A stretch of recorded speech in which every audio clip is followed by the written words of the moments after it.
Chapter 1. The Vision in the Flesh Vat. The stench of scorched fur, boiling ichor, and bubbling warp matter clung to every jagged, rust-clawed corner of the flesh forges. Pipes hissed like angry serpents above, spewing pale green mist that choked the air and clung to fur and skin like a hungry fog. Under sputtering witchlight, the vats pulsed with grotesque life, some whimpering, some screaming, some writhing with malformed limbs that begged for an end they could never receive. This was the hell pit, the screaming womb of Clan Moulder's unspeakable monstrosities. Snikkarth's fleshbinder stood at the edge of Vat 9, peering into the viscous soup of experimental horror that sloshed below. His fur was mangy and grizzled, patchy from warp radiation and exposure to flesh-crafting alchemy. Metal augmetics jutted from his shoulder and jaw, trophies of his commitment to progress through pain. In his clawed hands he clutched a cracked bone stylus and a slate of warped, flesh-etched vellum. Too slow, yes. Too soft. Weak, stupid thing, he hissed, baring jagged yellow teeth at the writhing bulk below. Vat 9 held the latest failure. A quadruped's rat-ogre hybrid with the tongue of a dragon-ogre and the spinal plate of a wraith-or-gore. It whimpered as it attempted to lift its own bulk, the grafted bone sinew snapping and bleeding from every motion. Warp lighting surged down iron rods into its stitched brain, prompting a wet, garbled roar before it collapsed into itself. Snikkarth threw the stylus across the forge, spittle flying. Useless thing. Dross flesh. I need more, need perfect. He turned to the flesh vats behind him, dozens of them, each a birthing chamber of nightmares bubbling with green, red, and black fluids, thick with the discarded dreams of Moulder's maddest. Some vats sang, others wept. One had been screaming continuously for 16 days. And then, as he drew closer to Vat 13, one of the oldest, sealed with braided warp steel and shunned by most, the vat began to pulse. The light shifted. Witchfire above flickered out, and for a moment there was silence. Deafening, complete. Snikkarth took a half-step back, instincts whispering warnings his pride refused to hear. The fluid inside Vat 13 shimmered like quicksilver now, reflecting not the forge, but something else. Shapes began to form, not in the liquid, but in his mind. He was no longer standing in Hell Pit. He was somewhere else. A vast, cavernous ruin of bone and brass stretched out before him. Towering rib cages arched like cathedrals overhead. The floor pulsed like a living organ, and at the center of it all, rising from a lake of boiling blood, was it. A creature beyond logic. Part rat, part dragon, part insectile horror. A leviathan with twin spines, each bearing heads, one ancient, the other unborn. Its flesh was a riot of exposed nerve, armored carapace, and constantly regenerating bone. Warp fire danced in its veins like lightning in storm clouds. Its eyes were galaxies of hatred and hunger. Its mouth whispered to him, "Create me. I am glory. I am ruin. I am perfection." The voice was inside him, around him, clawing through his bones and reconfiguring his soul. He saw blueprints etched into his vision, living diagrams of spliced organs, stolen musculature, alien genomes harvested from forgotten crypts and mutant tombs. Then, as suddenly as it began, he was back. The forge light snapped on. His chest burned. Blood dribbled from one nostril. His claws trembled. But his eyes burned with newfound purpose. Snikkarth fell to his knees and screeched with manic delight, his voice rising like a mad hymn. I see now. Yes, yes. Not failure. No, that was never it. I must build, birth it, make the god-beast that whispers." Hackmasters peered nervously from the shadows, retreating from the mania that infected the air. Warp lightning coiled behind Snikkarth like wings. He rushed to his workbench, clawing through bone charge and jars of glandular extract. Trollblane? No, chaos troll.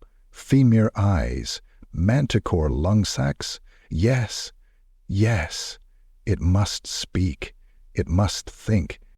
He turned, eyes blazing. Get me slaves. Get me beast things. Bring me everything that writhes and screams. The ultimate is waiting to be born. And from the depths of Vat 13, something unseen smiled.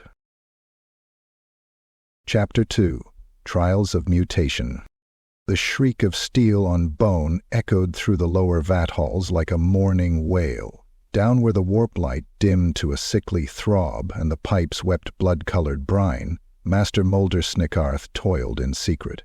He had bribed and gutted enough packmasters to buy silence, murdered enough inspectors to scrub his new laboratory from Clan Moulder's records. The place was an oubliette of screaming chambers, carved into forgotten tunnels where even the broodwatchers feared to tread. Here, in the depths of the underhell, his true work began. The chamber was a shrine to mutation, slabs of meat still twitching on iron hooks, glyph-etched tanks filled with fetal horrors, tables lined with vivisected spawn still clinging to some warped parody of life. The scent of burning nerves and warp oil clung to everything like a shroud. Nicketer's hands were slick with viscera as he made the final incision along the creature's spinal ridge. Yes, almost done, finished. Gland harness secure, blood ratio stable. Hold. Inject the grayling serum now. A cyber mastiff howled nearby, chained and twitching, connected to the same fluid system feeding the monstrous body on the slab. The prototype was unlike anything crafted in the forges of Hellpit. 10 feet tall at the shoulder, hunched like a war beast but stitched with serpentine grace. It had the back of a razorger, the forelimbs of a troll, and the elongated skull of a malformed storm vermin, its snout fused with warpstone chitin and crude metal. Worse were its eyes. Not one pair, but 3, stacked vertically, each flickering with pale green light. One blinked, the second trembled, the third wept blood. Snikkarth cackled and danced on cloven feet. Look, see, flesh obeys, yes. Mind may yet follow. Speak, my beauty. It did not speak, it screamed. The prototype's limbs spasmed violently, needles snapped free, fluid canisters burst. Then, with an unnatural contortion of bone and sinew, it broke free of its moorings. It landed with a wet thump, snarling like a broken machine. For a moment it was still. Then it ran. Not stumbled, not limped, ran. It burst through the reinforced warp glass with a single heaving charge, shattering the chamber in a rain of shards and filth. 2 gutter runners posted outside were bisected before they had a chance to react. One's body peeled apart from groin to shoulder by a chitinous claw, the other's skull crushed underfoot like a louse. Sirens wailed.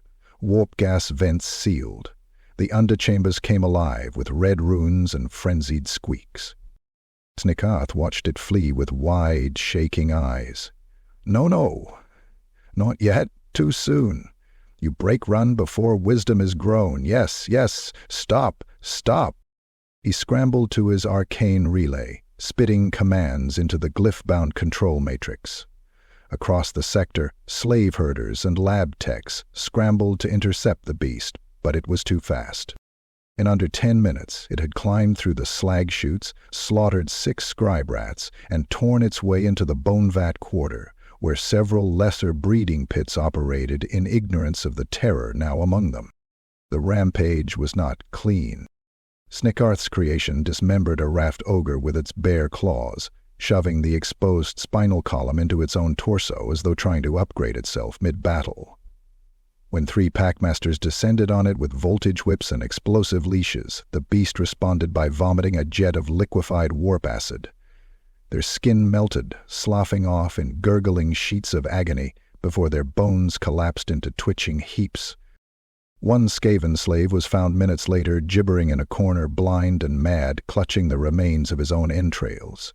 He muttered, "It thinks, it sees, it's learning," over and over until his tongue fell out. The commotion could not go unnoticed forever.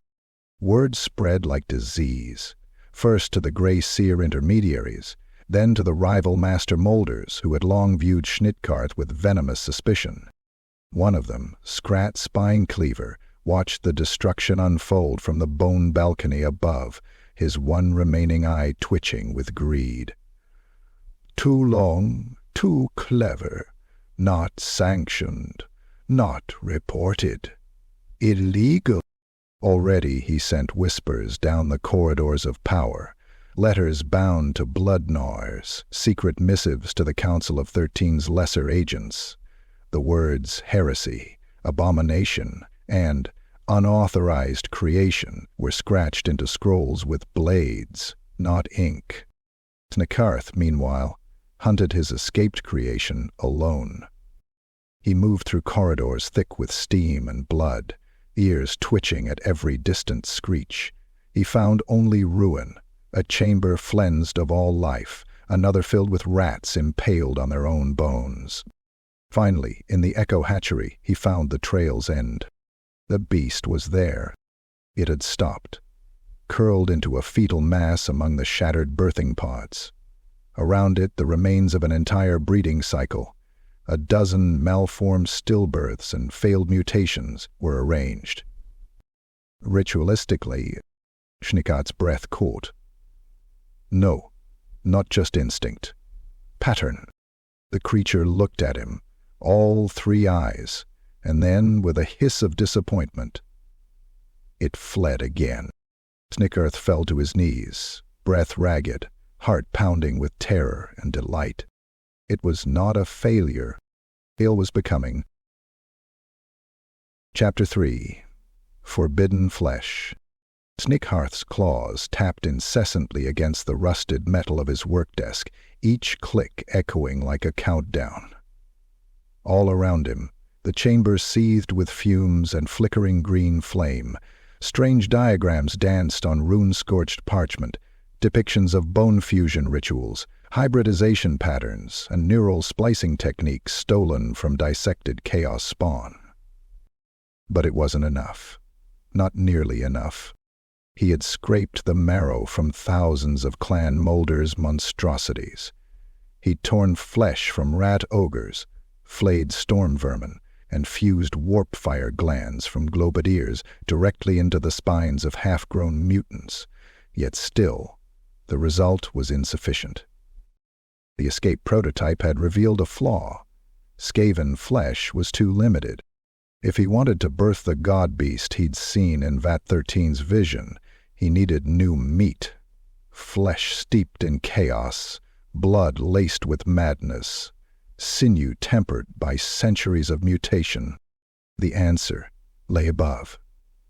In the wildlands, the surface world, that cursed place where the sky hung like a threat and the winds carried disease, not of the Harn rat's making.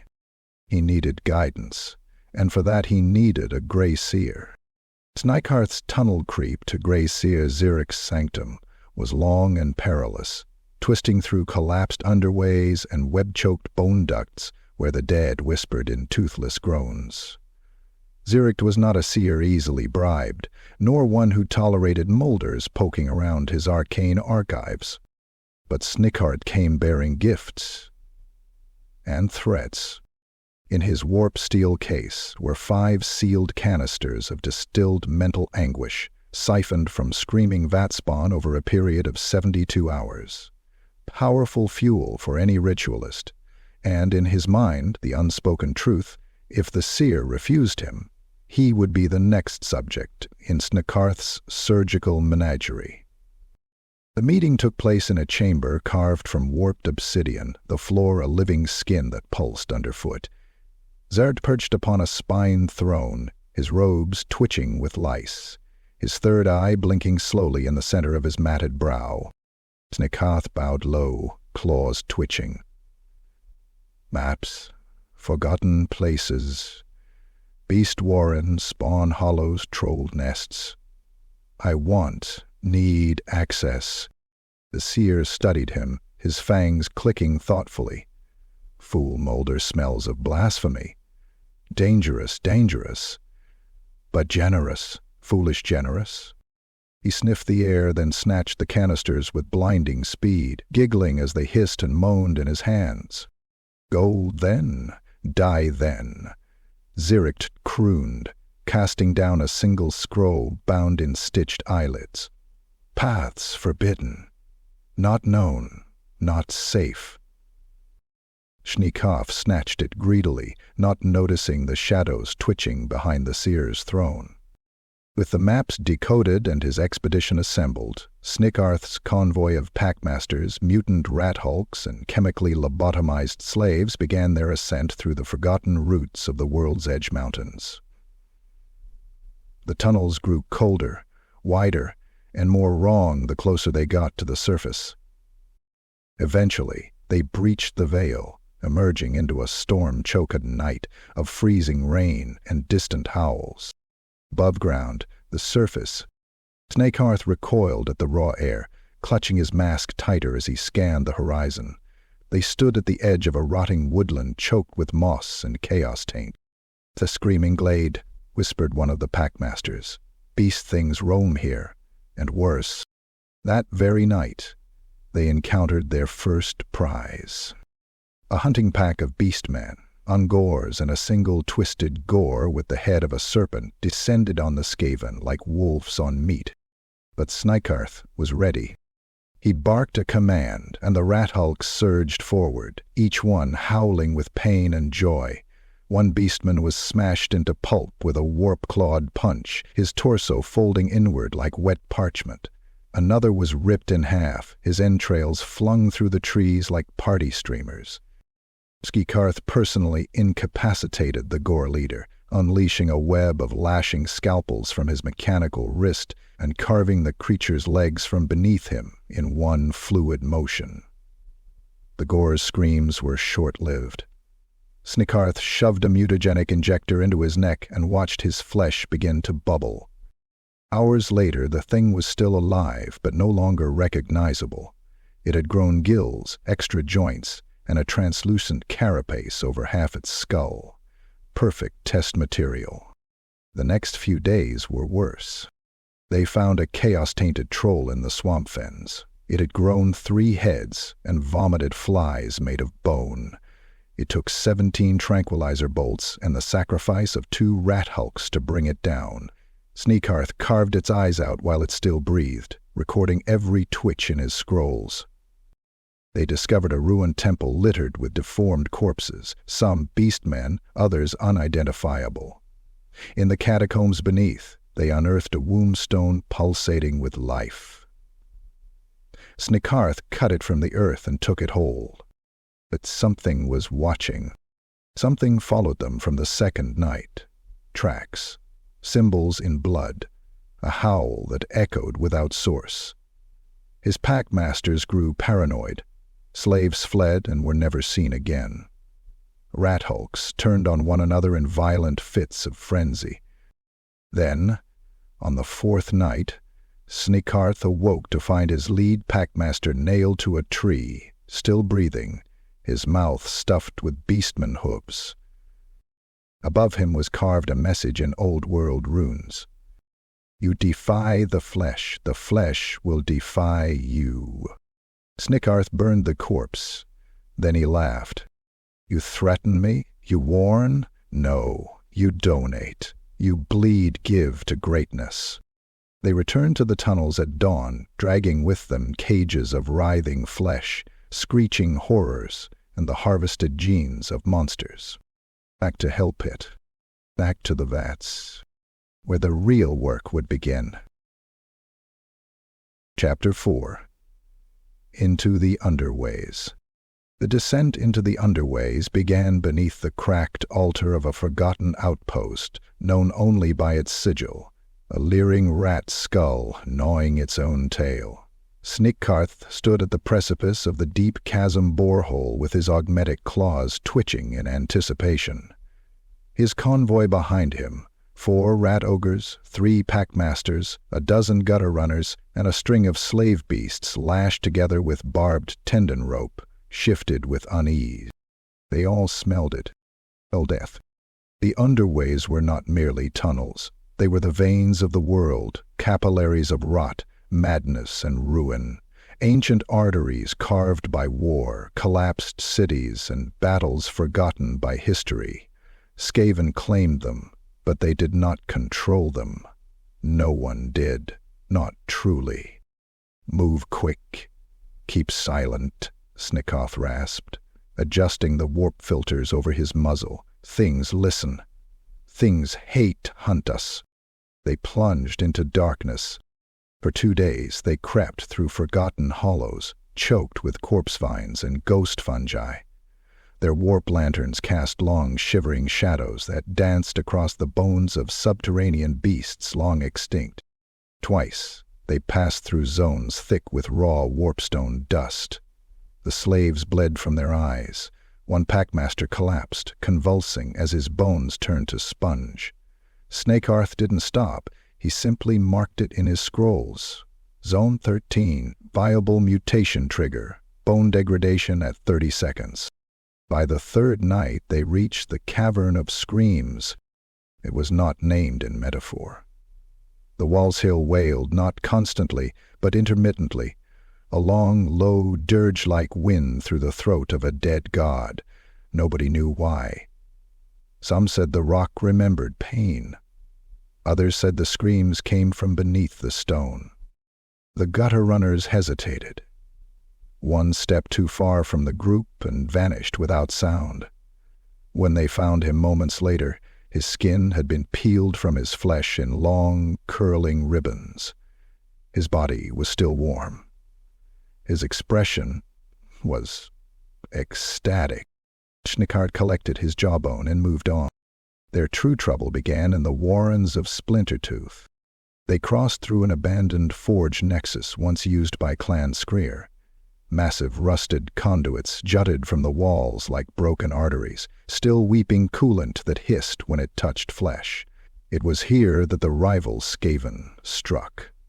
Ambush.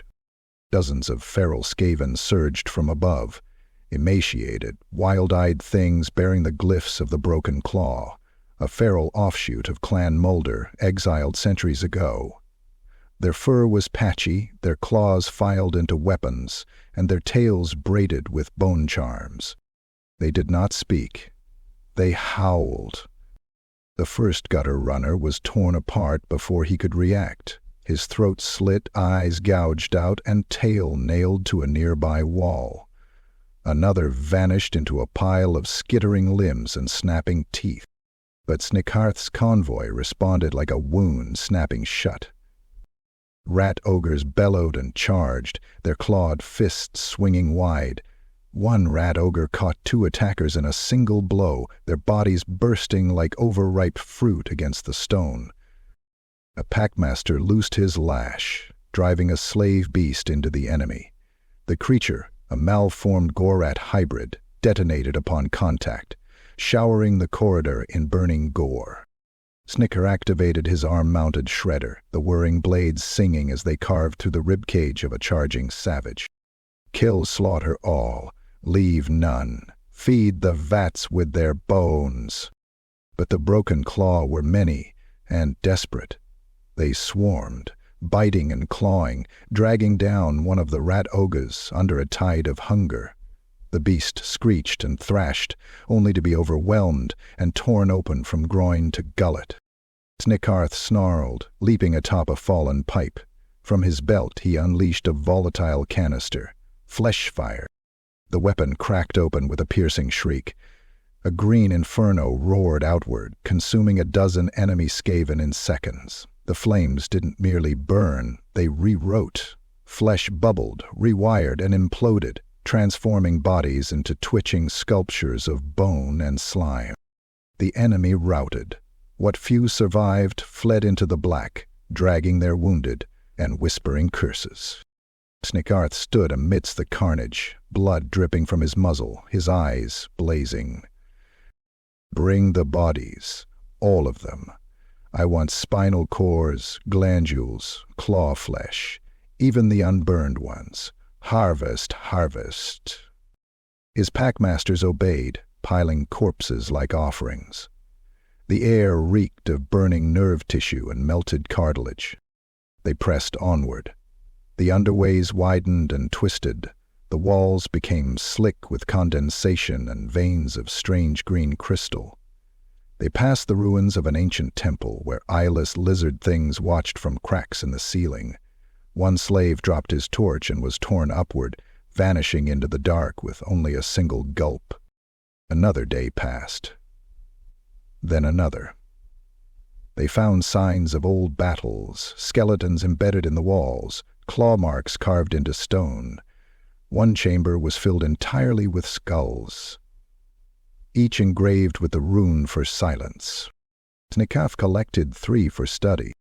They rested little. Sleep came with dreams of eyes behind walls and mouths where no mouths should be. Packmasters muttered in their sleep. Gutter runners whispered to the shadows. Still, they pushed deeper. Through pain, through death, through realms forgotten by even the most ancient of Skaven records. Snikkarth moved always with purpose. Every step was measured, every moment recorded, every horror witnessed, dissected, if not literally, then intellectually. And as they reached the mouth of the hollow spine, a vast cavern that pulsed like a lung, Snikkarth smiled. Not from relief, but from hunger. The underways had tried to kill him. They had failed. Now he would repay their lessons.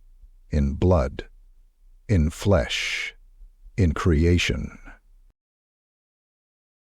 Chapter 5. The Mountain of Bone.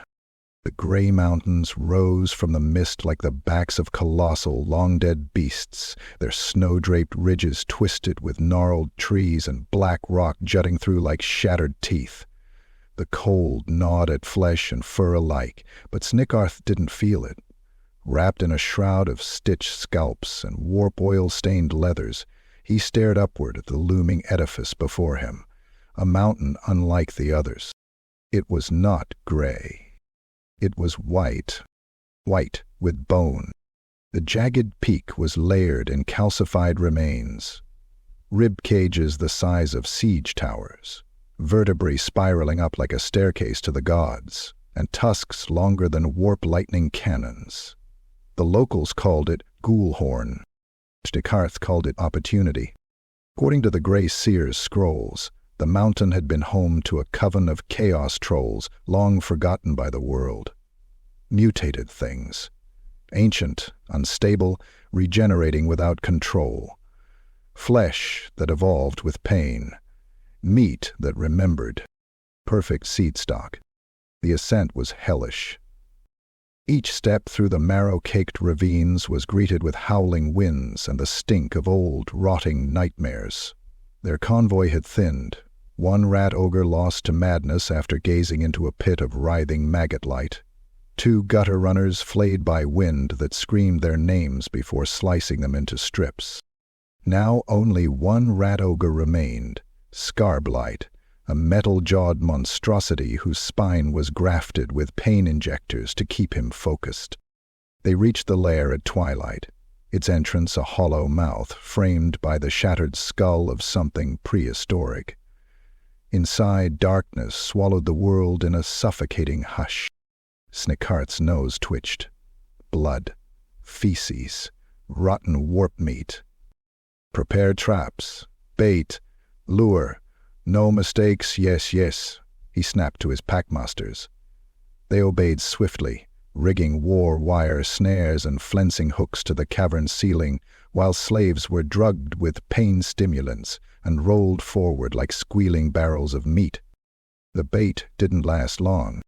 They came in silence, massive, lumbering. The chaos trolls of Ghoulhorn were no longer creatures of mere flesh. Their bodies were cracked with glowing warp runes, stitched together by strands of bone that pulsed like veins. One dragged a second malformed head behind it on a leash. Another had fused 3 arms into a single swollen club of muscle and teeth. And they were hungry. The first charged with an earth-shattering roar, smashing through 2 slave beasts and tearing the third in half, devouring the top half while the legs twitched on the floor. Ingun. Snikkarth didn't flinch. Now, spring snap. The ceiling traps fell, massive hooks plunging into troll flesh. Scarblight surged forward, his pain injectors screaming with electric fury. He tackled the closest troll with a thunderous crack, ripping its extra head clean off and beating it with it like a club. But they didn't die easily. The decapitated troll's wounds sealed with a horrible squelch, and a new head began to bubble forth, forming eyes before the skull had finished. It laughed, a garbled, wet gargle, as it struck Scarblight in the chest, caving in bone. Snikkarth hurled a volatile canister of warp napalm into the fray. The flames clung like parasites, burning not only flesh, but intent. One troll began to melt, howling as its organs liquefied and poured from every orifice. Another charged, only to step into a warp mine sigil that detonated its left leg into bone splinters. Snikkarth lunged forward. He needed a specimen alive. He darted beneath a wounded troll's lunge, slicing open the base of its spine with a high-frequency cutter. The beast roared and collapsed, limbs twitching, mouth foaming. "Reserve it bind now," he screeched. Packmaster slammed room bands into the creature's back, chanting through snarling mouths. Warp chains anchored it to the cavern floor. The troll thrashed, but the bindings held. Barely. They were not alone. From the rear of the lair came a sound no Skaven had expected. Language. Guttural, twisted but intelligent. A towering figure emerged from the gloom, swathed in bone-plate armor, and dragging a scythe made from a dragon's ribcage. Its head was crowned with twisted horns, its face hidden beneath a stitched hide mask. It was not a troll. Not entirely. Snikkarth's breath caught. Warlord flesh? No. Alpha mutant. Perfect. The thing spoke, voice like rocks grinding in a furnace. "You desecrate my kin. You bring fire to blood-hallowed ground." Snikkarth responded the only way he knew how, violently. He fired a spiker bolt into the mutant's chest. It barely flinched. Then it moved. The next minute was chaos incarnate. The mutant tore through the nearest packmaster, impaling him with his own tail and swinging the body like a mace. Scarblight lunged, only to have his head ripped off mid-charge, his spine flailing like a whip before the body collapsed. Snikkarth fled, darting behind a troll corpse as he activated his warp phase harness. The world shimmered, and he reappeared behind the mutant. He plunged a neural lance into its exposed back, flooding it with raw pain, memory harvested from thousands of tortured creatures. The mutant screamed, not in pain, but in fury. It slammed Snikkarth into the ground, breaking bones and flooding his mouth with blood, claws pressed to his throat. "Able do you come, rat thing? What do you seek?" Snikkarth coughed, blood bubbling from his lips. Flesh. Perfection. Creation. The mutant stared. Then, with a guttural snarl, it threw him aside. "This place is death. You take one. No more. Never again." Snikkarth staggered up, half-conscious. His body screamed, but his mind sang. She had one chaos troll, still alive, still regenerating. Perfect for study. The cost had been obscene. His rat ogre dead, his convoy ruined, and his body broken. But the reward? The reward was divine. They left that mountain under cover of night, dragging their prize in chains, surrounded by silence and the bones of giants. And far above, On the peak, the horned mutant watched, waiting, knowing that the next time Snikkarth returned, the mountain would not be so kind. Chapter 6. Skins for the Flesh God. Back in the sulphurous bowels of Hell Pit, the flesh vats screamed. It began with Vat 13, the ancient sealed cauldron of failed experiments and prophetic horror. It pulsed not with heat, but with life, a writhing, primeval vitality that made the surrounding machinery weep rust and bile. The rune-bound walls shivered, cables tore free, and something inside the vat began to laugh, with joy, with promise. Snikkarth stood at the edge of the madness, fur soaked in sweat, warp oil, and coagulating blood. His eyes were wide, ringed and red, his breath a wheeze through cracked teeth. He had not slept in days. He could not. Sleep would mean losing the rhythm of creation. Before him, suspended in a vat of amber fluid and twitching sinew, hung his newest prototype. A troll beast, grown from the captured Chaos Troll's regenerating core tissue, but it was no longer a troll. Its spine split into 3 axes of movement. Its skull bore exposed nerve clusters like glistening tumors. Wings of bone had sprouted, malformed and vestigial, yet twitching with intent. It was perfect, and it would not stop changing. Its flesh melted and reformed every hour. Limbs emerged, then were reabsorbed. Once it tried to speak, through a mouth that grew over its stomach, but only sobbed the word "why" before erupting into boils that screamed. Snikkarth watched, enraptured. He thought it brilliance. Vision, progress, but he did not see the shadows collecting around the edges of the forge. Not at first. On the 3rd day, the whispers began. Faint, garbled, echoing in the metallic groan of ducks, in the sizzle of melting fat. Words forming from pain. We see, we hunger, we shape. At first, Snikkarth dismissed them, a side effect of proximity to warp-saturated materials. The Chaos Troll's blood was volatile, this was known, expected. But then the lights in his chamber flickered and died, plunging the vat hall into utter darkness. Then a form appeared, not born of flesh or metal, born of thought, hatred, desire. It stood neither there nor not there, a figure formed of stretched faces stitched together with flame. 1,000 eyes blinked in erratic patterns across a serpentine silhouette that twisted with anatomical impossibility. Snikkarth gasped, stumbled backward, clutching a nearby hookstaff. What dares intrude, trespass on my sanctum? The figure didn't move. It pulsed. Then it spoke, in every voice Snikkarth had ever heard, beg for mercy. We are the 1,000 skins. We are the hungering coil. We are the Lord of Becoming. You call, you craft, you bleed for us. Snikkarth's mind reeled. He dropped to one knee, not in reverence, but from the weight of his own heartbeat. Visions slammed into his skull. Galaxies of writhing flesh, infinite vats filled with screaming suns, children born with teeth and songs for skin. A reality shaped not by gods of war or plague, but by mutation itself.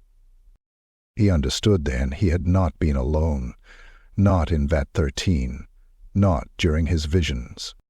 Something had watched him craft, had guided his blades, had nudged the screams in his mind. A demon. Or worse. You will offer flesh, it whispered louder now. You will sculpt, you will feed us, and we will show you how to birth gods. Snikkarth, trembling, asked only, "And if I refuse? If I claim, make my work alone?" The demon laughed, and in the corner of the forge, one of his older creations, the fused rat ogre-beast hybrid known as Subject 17, stood. Its chains had melted. Its eyes burned like green suns. Its limbs were longer now, fingers ending in bladed digits that never should have been. It spoke, though it had no vocal cords. "We'll already live inside your work." Then it charged. The battle tore the sanctum apart. Subject 17 slammed into the main forge with such force that the iron scaffolding collapsed, crushing 2 slaves and splattering their bodies across the walls. Snikkarth rolled, slicing at the beast with his forearm shredder, carving into its mutated flesh, but every cut healed. Not merely repaired, improved. New limbs, sharper claws. Warp flame erupted from its back in screaming tongues. Spider runners rushed in to help, only to be caught mid-air and folded in half. One was slammed into the flesh vat so hard his body burst, coating the walls in screaming gore. Another had his face torn off and slapped against the control panel like a wet rag. Snikkarth, in desperation, activated the containment failsafe, a warp rift gate hidden in the floor. The room shuddered as chains of shadow and brass erupted, binding the mutant long enough for Snikkarth to stab a neural spike into its brainstem. The beast roared, not in pain, in ecstasy. His final word before collapse, "Father." Snikkarth stood, coughing blood, eyes watering, lungs burning. The room was ruined. The forge lay in shambles. Bodies twitched and steamed. The demon was gone, but its echo still lingered in the heat. He looked down at his claws. They trembled. Not from weakness, but anticipation. Something had changed in him. In his work. In the very nature of mutation itself. He turned toward Vat 13. The fluid shimmered with a new shape, half-formed. Watching him, and for the first time Snikkarth smiled not in triumph, but in devotion. He whispered, "I offer all. Skin, blood, soul." And from somewhere deep in the warp, something purred. Chapter 7. Betrayal in the Dark. Beneath the rust-clotted grates and bone-vented furnaces of Hell Pit's lower sanctum, the air reeked of betrayal long before Snikkarth smelled it. The scent was faint, like blood hidden behind copper. Not the odor of fresh kill, but of ambition, rotting ambition. It clung to the walls of the main dissection chamber, invisible and insidious, mixing with the warped musk of Skaven slave filth and volatile ichor. Snikkarth's eyes narrowed as he watched his assistant, Krizik Spindlefang, scurry from station to station. The twitch in the tail, the over-eager nods, the subtle shifts of attention, none escaped his gaze. Krizik had once been a promising grutch, gifted in neural splicing and low-precision cranial carving. He had a steady claw, a keen intellect, and a crippling fear of failure. Now, that fear had curdled into greed. Snikkarth followed him. He said nothing, issued no orders, made no move that could alert the other packmasters or gutter runners watching from the shadows. He simply waited and watched. Krizik's betrayal unfolded like clockwork. At the third rust bell, he slipped into the spinal access tunnels beneath the Vat Lab, carrying a rune-locked scroll canister clutched to his chest. In it were the blueprints of Snikkarth's latest miracle, the morphogenic regeneration matrix, harvested from the Chaos Troll, and the schematic mapping of Project Unbirth, Snikkarth's most promising proto-construct. Krizik hurried through slime-slick ducts and corpse-worm-choked passageways until he reached the ancient cogwheel door of the Skyra Relay Shrine. Snikkarth was already there, hunched above, watching through a crack in the bone duct. The scent of ozone and betrayal was thick now, sweating from Krizik's matted fur. The traitor activated the transmitter, an arcane contraption of gears, brass, and warpstone lenses. The signal surged into the ether, carried on pulses of stolen blood and whispers pulled from the dying. Snikkarth descended without sound, his presence materializing from the dark like a plague. Thought, to trade secrets, yes, he rasped. Krizik froze, then screamed, then ran. The chase was swift. Krizik knew the ducts well, but Snikkarth owned them.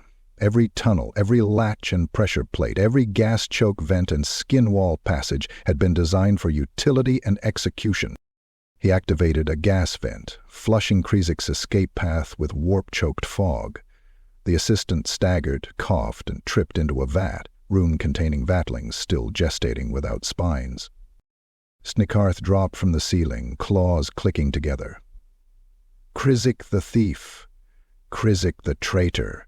Krizik the raw material. No, mercy, I brought you results, Master. So much work. I only wanted recognition. Prestige, not death. Snikkarth advanced slowly. You chose death the moment you claimed ownership of my flesh. He snapped his claws, and 2 gutter runners emerged from shadow, dragging Krizik to the dissection slab.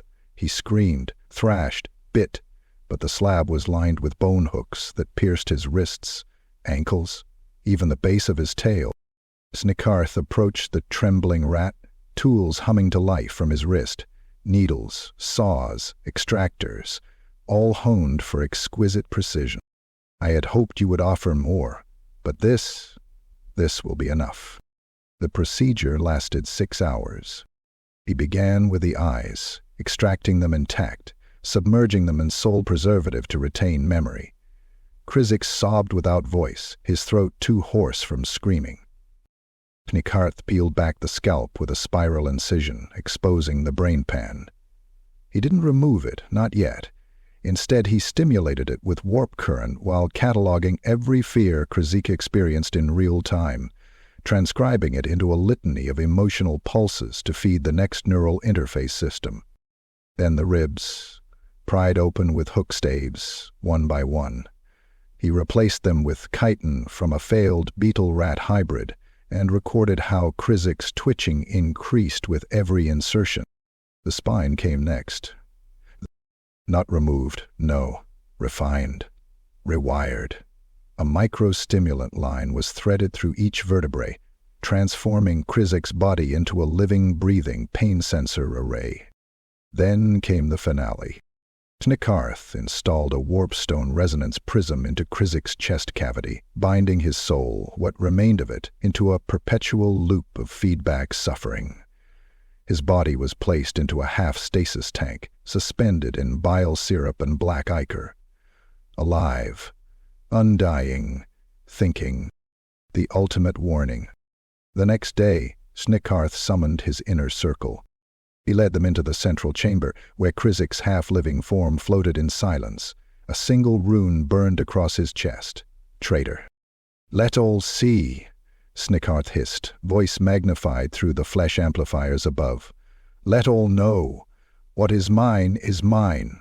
Flesh, thought, failure.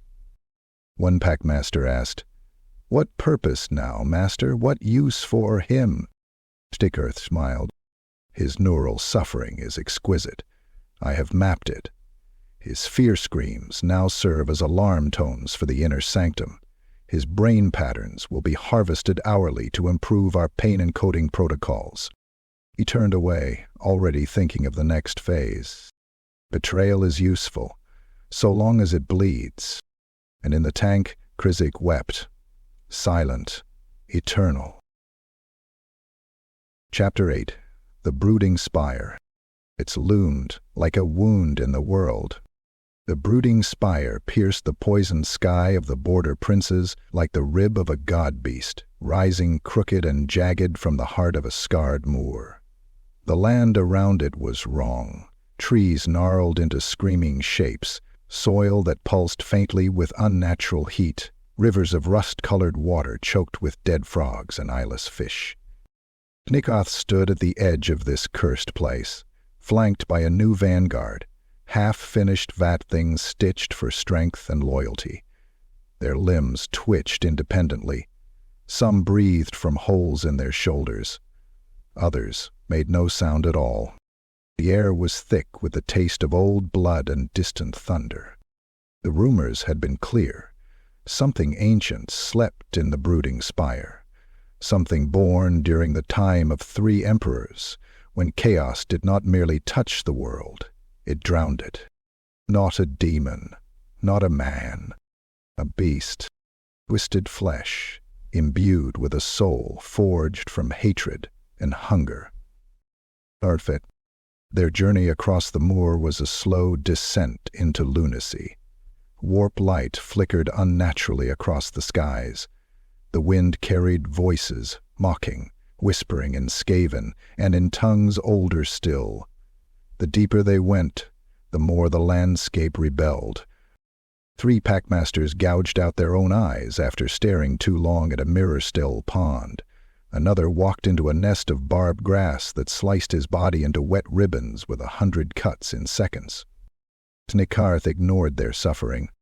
He had already begun carving notations into his thigh slate, recording phenomena and potential mutation catalysts.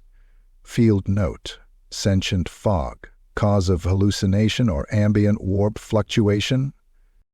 It was only when they reached the spire's base that the true resistance began. The cultists. They emerged from the spire's lower vaults, men once, but now clad in stitched-together flesh cloaks and horned masks carved from femurs. Their skin bore the glyphs of transformation, their eyes alight with the madness of devotion.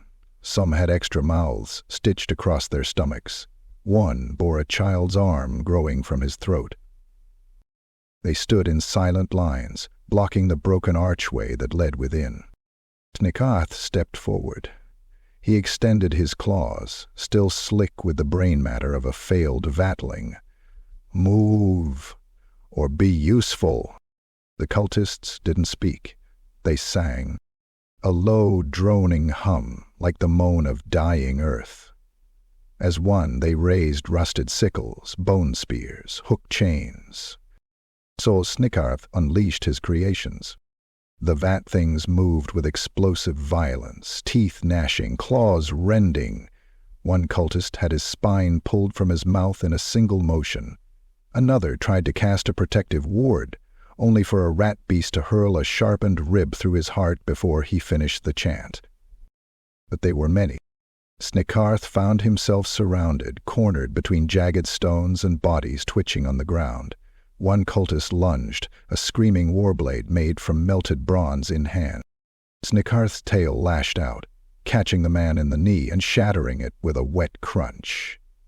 As the cultist fell, Snikkarth buried his injector claw in his face, pumping a vial of liquid warp until his head exploded in a shower of steaming gristle. "Lead. Pave my path," he snarled. They pushed into the spire's bowels. Inside, madness became architecture. The walls bled sap. The ceilings pulsed with embedded veins. Doors had no handles, just mouths that opened when whispered to. Statues lined the walls, hybrids of man, beast, and unknowable things. Some moved when not watched. One packmaster lost an arm after attempting to study a statue of a 3-faced goat, Daemon. It did not move. It simply opened. Snikkarth pressed deeper, descending staircases carved into the inverted bones of long-dead titans. Symbols of impossible geometry filled the air with soundless vibration, vibrating the skull behind his eyes. And finally, in the lowest chamber, he found it. The beast. It was fused to the stone, curled into a fetal mass of muscle, bone, and warpstone, its body pulsing with embryonic heat. Horns the size of catapults jutted from its head. Its ribs had broken through its skin and spiraled into a makeshift cage around it. Veins bigger than tunnels throbbed across the floor. It breathed. Each inhale cracked the stone. Each exhale screamed. The cultists had bound it, worshipped it. but their rituals had failed. Now it slept in a half-life, waiting. Snikkarth approached, claw outstretched. Mine to wake, to mold, to birth anew. As he neared, the beast's third eye opened. It saw him. It knew him. Pain exploded in his skull.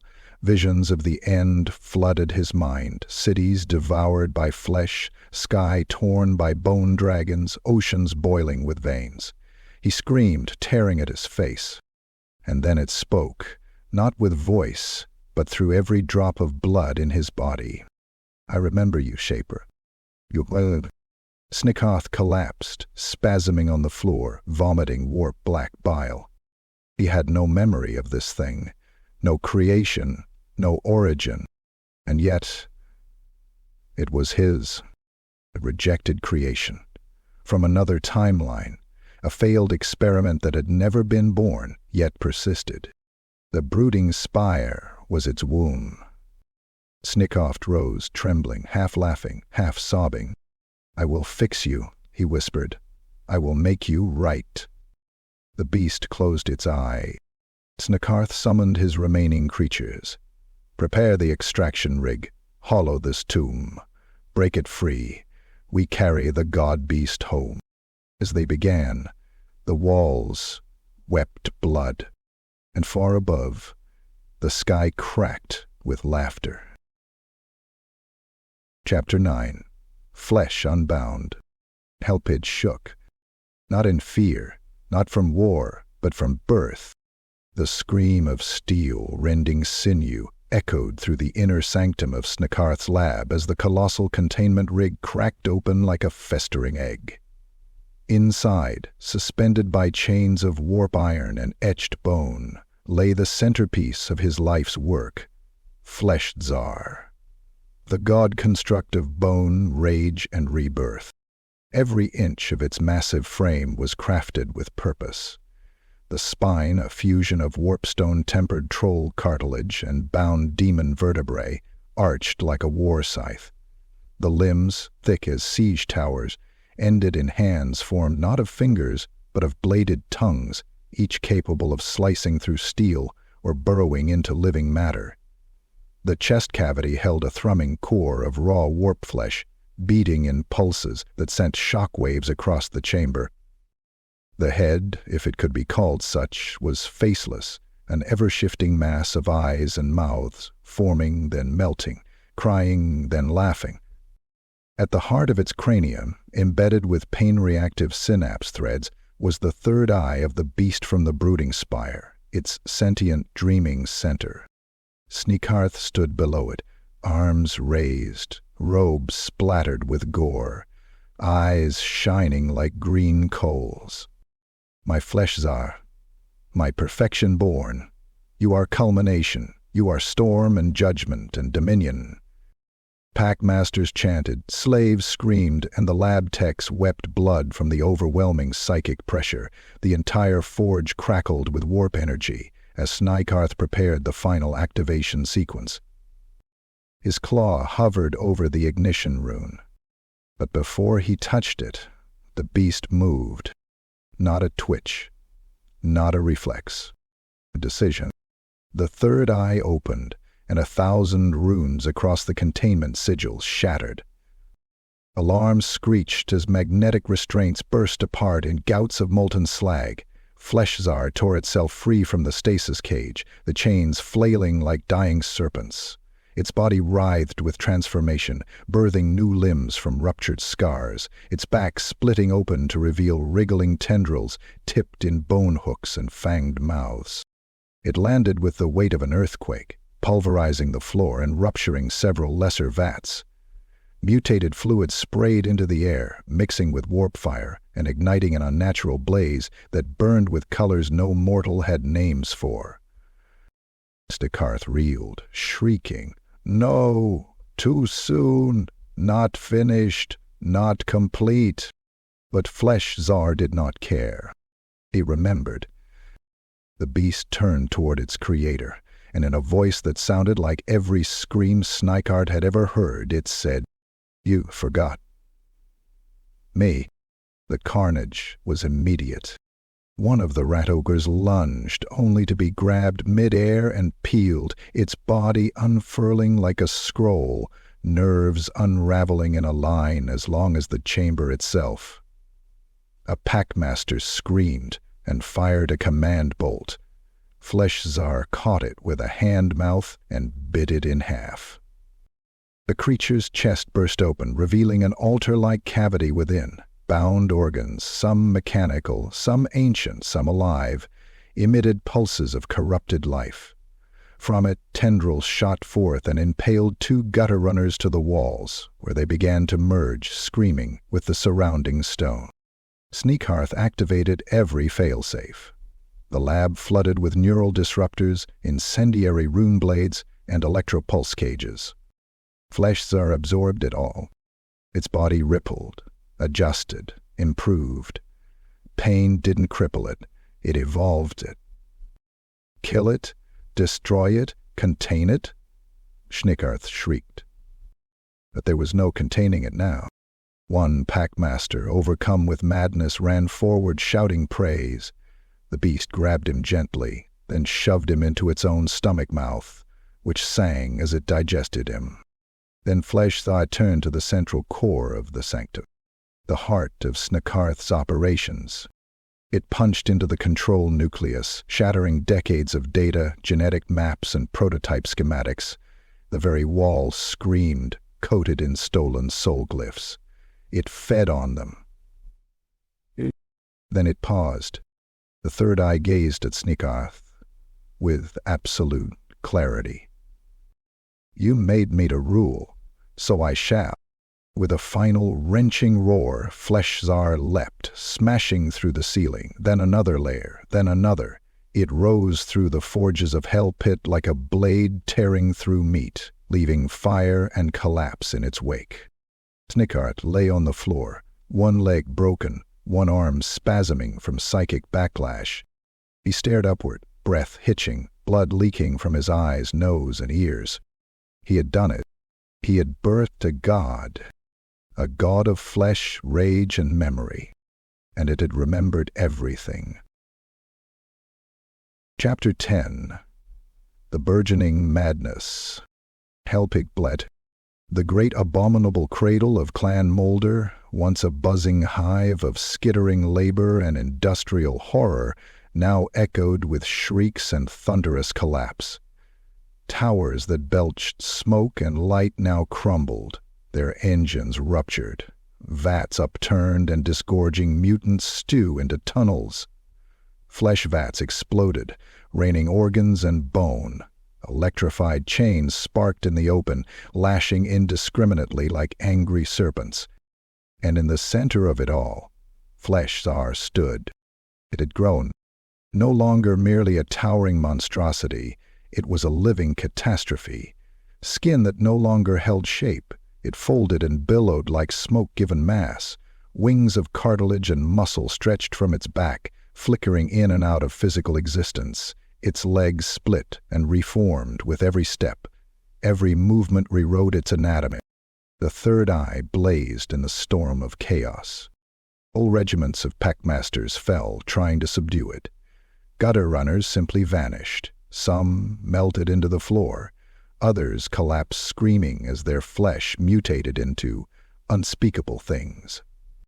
Two hell pit abominations, each as massive as a siege tower, were released from the vaults in desperation. They didn't last a minute. Flesh-Zar caught the first and turned it inside out with a psychic pulse so powerful that nearby tunnels imploded. The second, it impaled with its own spinal column, then hurled the twitching carcass into a forge vent, clogging the entire upper furnace with a flood of liquefied fat. And still it raged. Still it evolved, till it remembered. Deep below, half buried under the collapsed remains of the genetic control spire, Snikkarth stirred. His body was ruined. Bones shattered. One lung collapsed. Half his face hung in strips from his jaw. But his mind burned, not with regret, with joy. Perfection improves itself, he rasped through broken teeth. He dragged himself forward, clawing toward the emergency warp-binding console. He reached it as Flesh-Zar let out a howl that cracked the walls, a sonic roar imbued with memories of birthing pain, rejection, vengeance, and freedom. Snikkarth's claw hit the activation glyph. 1,000 warp bindings erupted from the very walls of Hell Pit, tethered to demon-etched runes and bound souls, chains made from the bones of extinct horrors, sigils powered by the torment of captured witches, and raw warpstone leashes seared into reality itself. They struck. Flesh-Zar shrieked, not in agony, but in recognition. It remembered these. They bound its limbs, coiled around its writhing core, seared into the brainstem of its volatile nervous cluster. They did not halt its evolution, but they channeled it. They redirected. They imprisoned. And finally it fell. Still breathing, still shifting, still alive. Hours passed, then days. The fires died down. The screams faded. Clan Moulder convened in the chamber of living judgment. Every major master Moulder, crooked, swollen genius, gathered around the scorched core of the Forge City, where Snikkarth stood with a reinforced neck brace and a steel rod embedded in his back to keep him upright. They expected death, punishment, exile. Instead, the room was silent.